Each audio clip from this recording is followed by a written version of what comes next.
grandmother. Um, the pipeline was originally supposed to be, oh, that pipeline that I was involved with was originally supposed to be put above Bismarck, but the town of Bismarck is pretty large with non-natives living there. They took a vote to move it south of them above Standing Rock because, they said that doesn't matter through there. But it did. Not only to the Standing Rock people, but also uh, they have to consider all the birds and all the medicines and all the farmers and ranchers and cities living down the river. And so even us, Oglala, we get we pipe our water from the Missouri all the way across South Dakota to our reservation, the Pioneers Indian Reservation. And probably Rosebud, it cuts off in Rosebud. So we get our water from there, but they didn't think of the ranchers, and then that leads to other problems. If the ranchers can't give their livestock good water, then there won't be no livestock. Then there won't be no meat to sell to the market, and then the market, they get sent all over. So it goes out to the rest of the United States. Same thing with the farmers, the crops. If there's no water for the crops, then there's no vegetables going out to market. And on top of that, it contaminates all the water for all life going down the river. And so, they didn't care whether how they did it, as long as they made money to go underneath the Missouri to points east to pipe that oil. And so I was up there. As a matter of fact, the sweat lodge we have here, which you will see, when Keystone XL pipeline was scheduled to start, they started to put it in.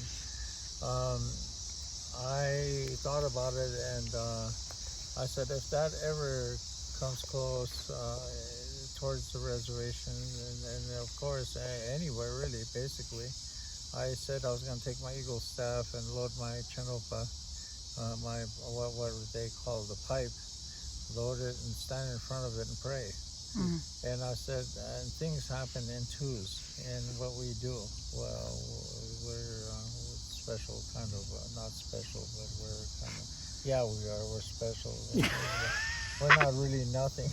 It's reverse. Y'all are special. We live a reverse life. But anyway, I told myself that's what I was going to do, and I made that commitment, or I said that inside the sweat lodge. Well, when you say things in the spiritual realm, Sundance, sweat lodge, or wherever you're having ceremony, you have to go through with it, So when Keystone XL was going on, I made that commitment, and then it stopped. And so I was like, all right. I said, now I don't have to go. Well, when DAPL started up north in North Dakota,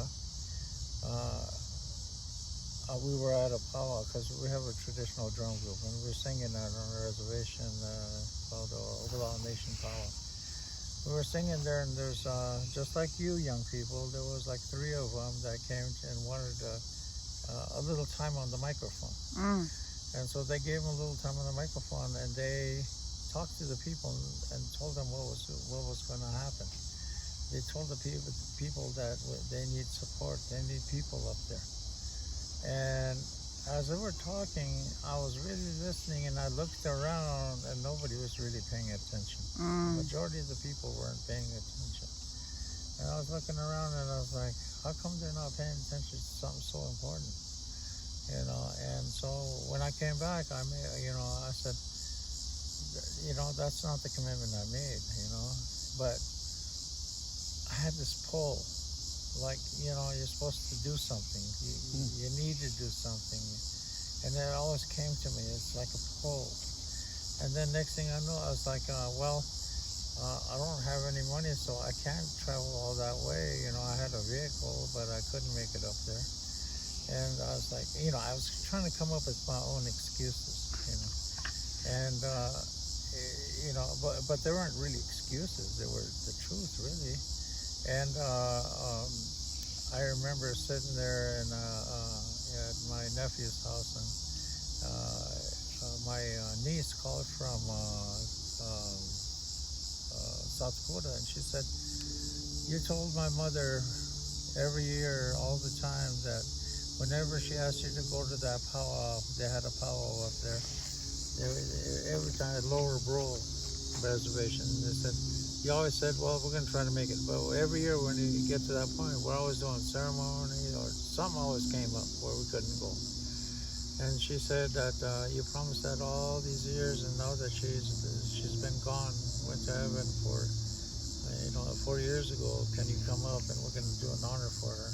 And we want your drum group to sing the songs and everything.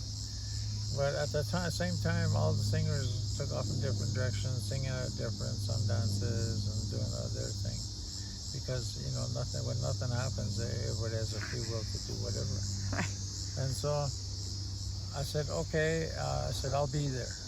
And then I said, next thing that came to my mind was, I don't have any money. I have a vehicle, but I don't have any money. And I said, all the singers, they're gone. And then the one singer that I knew was up at Longmont, and he was going through rehabilitation because he let his diabetes get too far where his foot affected his foot. And then he started, it took care of him, and they started to, have him walk and all that. And I called him and I said, can you help me out? I was like, do you think they'll let you go to sing with me up at Lower Brule? And he said, yeah, you can try, you can talk to them. So I did. And here they agreed. They said, they'll release you, but medication, you have to go with, they'll go over it with you and everything. And they asked me to let them know phone numbers and addresses. I was like, we don't have addresses in the middle of nowhere. So I just told them, well, we'll stay in touch. And they knew my phone number. So there's one singer, and then I said, okay, the second singer, and the only thing I can think of was one of my sons. His name is Charlie playing with me. It was up in Manderson. And I said, hey, do you think you can get like 3 singers and can you sing with us? They said, come and pick me up, me and my wife. So I was like, okay. Next thing I had to work on was how am I going to get up there? And I asked, she's a Hunka daughter now, named Angela. And I asked her, and here she said, meet me on 58th and I'll fill up your gas tank. So I met her up there. She filled up my gas tank and she gave me $15 cash that she had in her purse. So I was like, that's the start. And I said, now I got my 2 singers, maybe 2 more, and I've got a little bit of gas money. So then I called this other friend up at Fort Collins. She said, stop by, and she said, I got $18 and some cents. You can have it if you stop by and pick it up. So I was like, I sure will. Then I called my sister and I asked her, I said, can you lend me $20 or $30 or whatever? And she said, I can lend you 20, but my daughter has to give it to you. And she's up in Scottsbluff, Nebraska. If you stop by there, you can pick up the $20. I was like, great. I was like, I'm building up, But it stopped right there. So I was like, okay, let's do this, So I went to Longmont, picked up a singer. I drove all the way, and of course we try to pack any kind of food that we can get a hold of. We can't afford to buy food, but we have to put everything towards the gas. So we started traveling, and then we went to Manderson, picked up them, and I took the shortest route to Lower Brule. We got to Lower Brule, the powwow grounds. He said, we'll take care of you. You guys will get gas money. We'll feed you every day, we'll put you up camping or a hotel. And so we got there, and I looked at my gas gauge and it was just above empty. And I was like, hey, they're actually telling the truth. Indian car actually runs on empty, I was thinking. So anyway, Tongashla got us there, and then we did our thing, and we sang there, and we did the honorings, and I kept my word on that. Okay. And then they asked me, what's next? And so I said, Standing Rock's just up the river. So I said, let's go. And that's how you got there. That's how I got to Standing Rock. And when I got to Standing Rock, I said, okay, now all I have to do, and I thought I was going to do this for myself, go in front of the pipeline, have the Eagle staff, have the Chinopa, and pray. I thought I was going to do this by myself. The next day, overlooking north, the keeper of the sacred White Buffalo Calf Pipe was there. He showed up there and he called for a meeting. I think it was in the next couple of days, really. And so we all gathered, and he said, well, we're all going to get together. We're going to form a line. And he said, this line, and he said, the Eagle Staff carriers up front, pipe carriers in the second line. And he said, the singers will go ahead of us a little bit. And security on horseback, we're going to ride on both sides. Wow. And then he put the tribes together, and he says, all Oglalas to the front. Well, I said, here we go again. They put us to the front again, to face the battle, right? And which is true, because, we're crazy. Well, the Oglalas, that's what they call us in here. So, and that just only comes from one place, that's Manderson, the land of crazy person. So anyway, we got there, and we walked to, and the singers sang as we went to where the pipeline was supposed to be laid. When we got to the front, there was a gate there. We stopped and we prayed, and I counted the Eagle Staff, and ours is with us right now. The Eagle Staff and the Chinook I was carrying was there, part of that, but altogether there was 7 Eagle Staffs. That's our sacred number. 4 and 7, and there was 7 Chanupas. Ashe. And I was like, wow. I was like, this ain't, it was just a coincidence, right? So anyway, we did prayed and we sang and everything, and we went back to camp. And next morning, he said he called us up again, so we went up there. He called for the same thing. So we marched. We walked up to down the pavement to where the pipeline was supposed to cross, and. Again, I counted, it was 7 Eagle Staffs and 7 Chanupas. And I was like, this ain't no coincidence, this happened for a reason.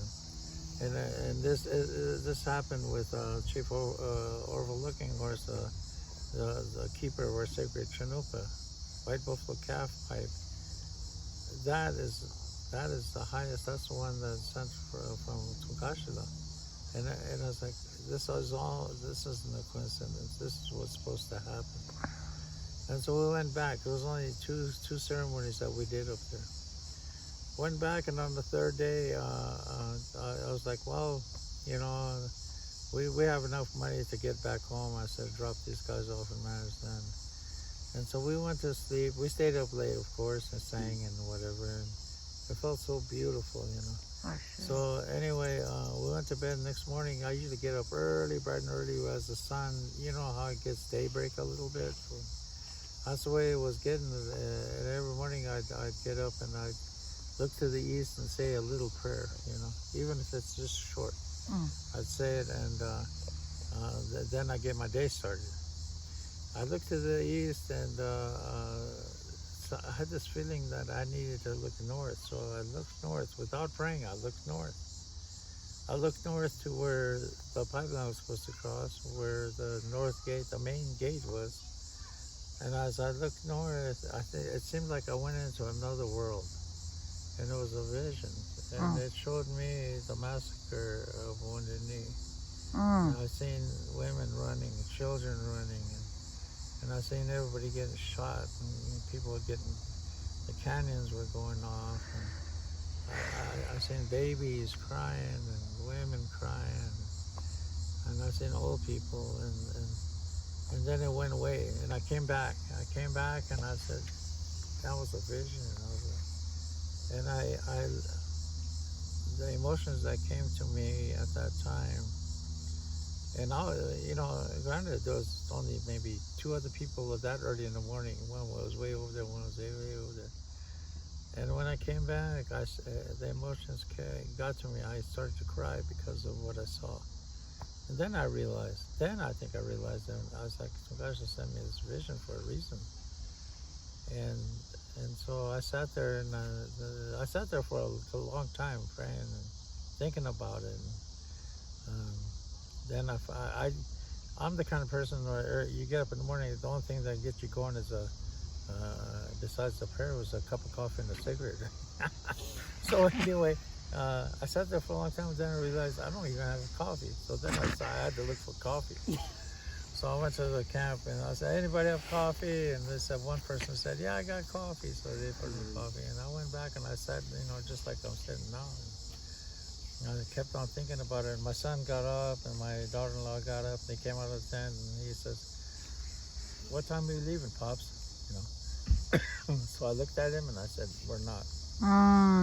We're not leaving because we're here for a reason. And I think it's to warn and protect these people and do everything we can to make sure that that doesn't happen. That was supposed to happen because they had missile launchers on the hills and live rounds and machine guns and real live rounds in their rifles, pistols. But they also had what they call rubber bullets of non-lethal weapons, which still can kill you. And so I think there were. I had to have everybody. I had to have meetings, tell everybody to stay in prayer, because basically that's the only thing that was going to save us, to stay in prayer. Because they were looking for a reason. Hold on to her. They were looking for a reason. They were. Oh, I'm sorry that happened. He told me you might want to set this up.